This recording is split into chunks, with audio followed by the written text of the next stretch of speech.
আজকের ভিডিওতে তোমাদেরকে আমি দেখাবো যে স্কুটার ইস্যু তোমরা কিভাবে সলভ করবে, ঠিক আছে।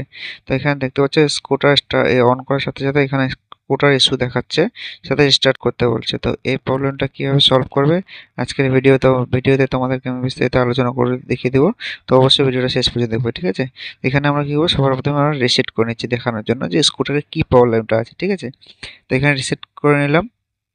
এবার রিসেট থেকে অন হতে কিছুটা টাইম লাগে। তো এখানে দেখতে পাচ্ছ এখানে অন হয়ে গেছে। অন করার পর যখন আমরা এটা স্টার্ট করব গাড়িটা বা নর্মাল মোডে নিয়ে আসবো যখনই আমরা, তো এখানে নর্মাল মোডে গাড়িটা নিয়ে আসবো। তো এখানে দেখতে পাচ্ছ এখানে নর্মাল মোডে যখনই আমরা গাড়িটাকে আনতে যাচ্ছি, এখানে কি বলছে, scooter issue change to park.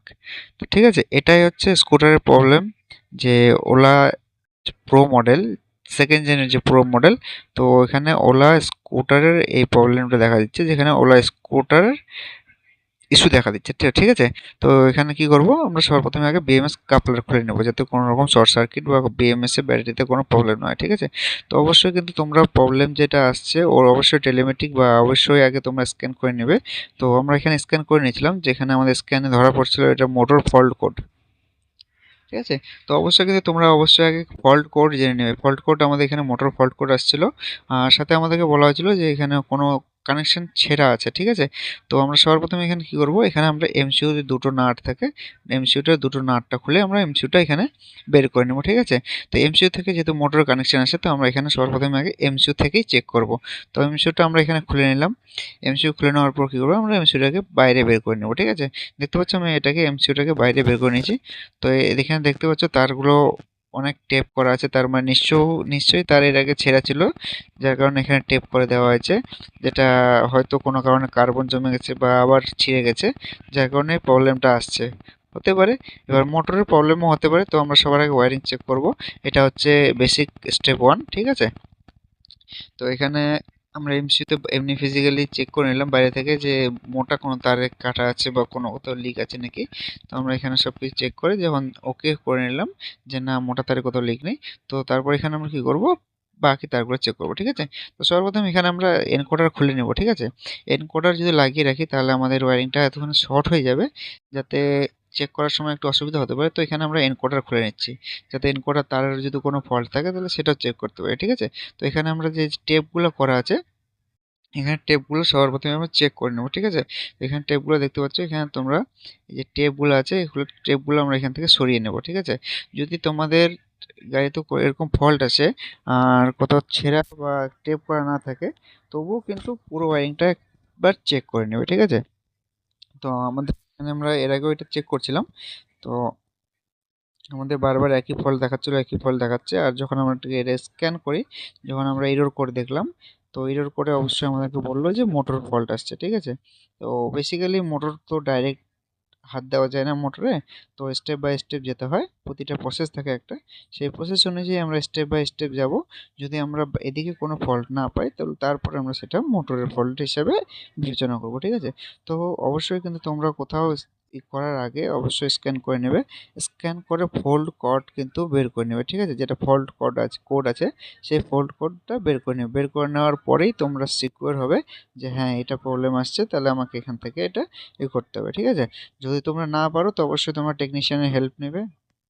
টেকনিশিয়ানের বা ওলা এক্সপিরিয়েন্স সেন্টার যেটা আছে, ওখানে কিন্তু অবশ্যই তোমরা ওটা হেল্প নেবে, ঠিক আছে। তো এখানে আমরা দেখতে পাচ্ছি এখানে একটা তার এক্সট্রাভাবে এখানে ট্যাপ করা আছে। তো আমরা যখন এটা খুলতে গেলাম, তো এখানে দেখতে পাচ্ছি এখানে তারটা খুলে চলে আসলো, ঠিক আছে।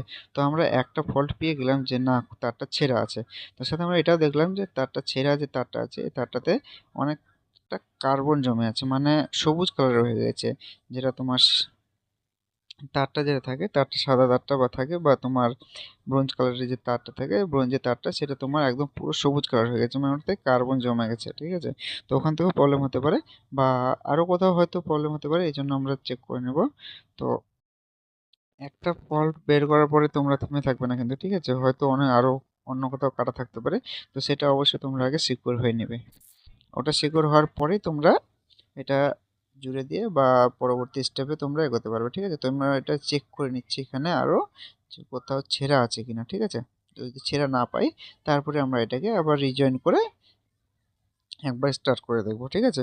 তো অবশ্যই আমি এমসিইউ যতগুলো তার আছে তোমরা সবগুলো আগে নিচ থেকে চেক করে নেবে, কেননা এমসিইউ বারবার খোলা করা যায় না, ঠিক আছে? তো আমরা এখানে এনকোডারের প্লাগটা খুললাম, প্লাগটা খোলা এনকোডারের ভেতরেরটাও কানেকশনটা আমরা চেক করে নিলাম, যে হয়তো এটা হতে পারে যে এনকোডারের ভেতরে কোনো পিন বা কোনো কিছু উঠে গেছে, যার কারণে কানেকশন পাচ্ছে না, ওখানে মোটরের ফল্ট কোড দেখাচ্ছে, ঠিক আছে?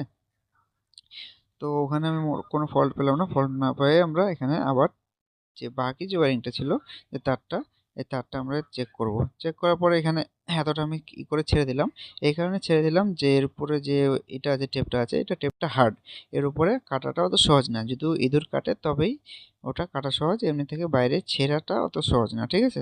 তো আমি কি করব, আমি কি করলাম, এখান থেকে চেক করার পরে আমি যে ছেঁড়া তারটা ছিল সেই তারটাকে আলাদা করে জয়েন করে দিলাম, ঠিক আছে? জয়েন করে দিয়ে যে তারগুলো আমি খুলছিলাম সেই তারগুলোকে আমি টেপ করে দিয়ে ভালো করে বেশ সুন্দর করে এমসিইউটা লাগিয়ে দিলাম, ঠিক আছে? তো তোমরা সিকিউর হওয়ার পরে এমসিইউ লাগাবে, যেহেতু আমি আমার তরফ থেকে সিকিউর যে নিচে আর কোনো ফল্ট নেই, সেই জন্য আমি ওখান থেকে এমসিইউ লাগিয়ে নিলাম। এমসিইউ লাগার পর কী করলাম, আমি বিএমএস কাপলার লাগিয়ে এটাকে আরেকবার অন করলাম গাড়িটাকে, ঠিক আছে? এখানে দেখতে পাচ্ছ বিএমএস কাপলার লাগানোর পর গাড়িটা অন করলাম, অন করার পর এবার দেখতে পাচ্ছ আমি এটাকে নর্মাল মোডে করলাম, দেখতে পাচ্ছ এটা একদম নর্মাল মোডে চলে আসছে, মানে গাড়ির যে প্রবলেমটা ছিল সেই প্রবলেমটা সলভ হয়ে গেছে, এখানে দেখতে পাচ্ছ গাড়ি এগিয়ে যাচ্ছে, প্রবলেম সলভ হয়ে গেছে, ঠিক আছে?